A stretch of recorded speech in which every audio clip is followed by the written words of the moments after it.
US tight oil has become the second lowest cost after the Middle East. So, research by Rystad Energy found that the US tight oil industry is now the second cheapest source of new oil right after Middle East onshore crude. And just a few years ago, tight oil was considered the second most expensive source of oil.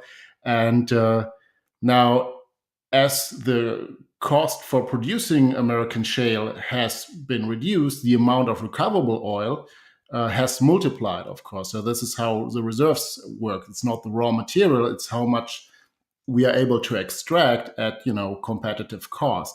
And this number goes up the easier it gets from a technological point of view to extract this oil. And there are a couple of interesting implications here because recently the financial and economic viability of US shale production was put into question. And this now seems to negate this concern because the innovation process is so fast that actually, and there's so much shale deposits, the only question is, whether this oil can be extracted economically. But so beyond the shale revolution, which started around 2008, this is still an evolving process, and so more and more of this of the shale resource is actually becoming available to us.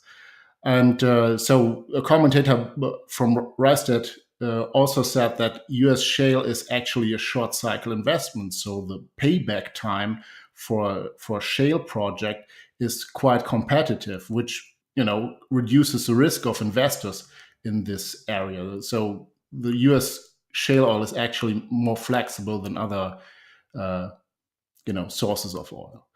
And yeah, so this is really important. It's also a sign we always hear about, how renewables reduce their cost, how batteries reduce their cost. But yeah, American shale oil also reduces the cost of producing a barrel of oil, and that's very important, not only for America but globally. More and more of it gets exported, and certainly I'm in Europe, and I'm very happy about that.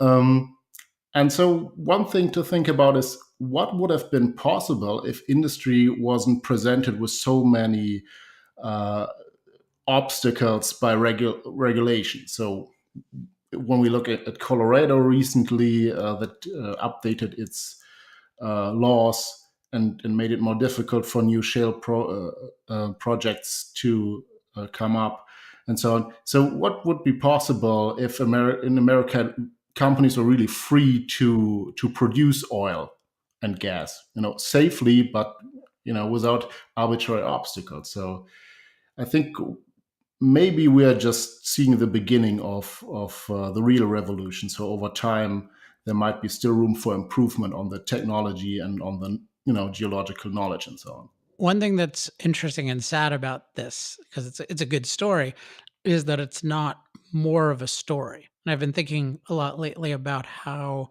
what's the story that we believe, the narrative that we believe about the state of the world, and then the different narratives that the news promote are influenced enormously by what I call their standard of values. So, how do they define good and bad? Because they're ultimately telling us, hey, here's context that you need to know what's going well and what's going on, and how to make things go better and how to avoid bad things.